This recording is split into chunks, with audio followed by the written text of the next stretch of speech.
अस्सलामुअलैकुम दोस्तों। आज का लतीफ़ा। लड़का और लड़की रेस्तोरां में। लड़का, एक बार आई लव यू कह दो। लड़की, नहीं। लड़का, कह दो ना। लड़की, नहीं। लड़का, प्लीज़। लड़की, नहीं। लड़का, प्लीज़ बस एक बार कह दो। लड़की, जी नहीं। लड़का, वेटर हम दोनों का बिल अलग अलग लाना। लड़की, अच्छा ना, आई लव यू। किरायादार, अजीब मकान है। मैंने रात को यहाँ फर्श पर चूहे लड़ते देखे हैं। मालिक, तो क्या आप 50 रुपए में सांडों की लड़ाई देखना चाहते हैं?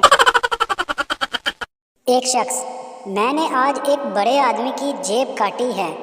दूसरा, कमाल है, आखिर कैसे? पहला, मैं दर्जी हूँ।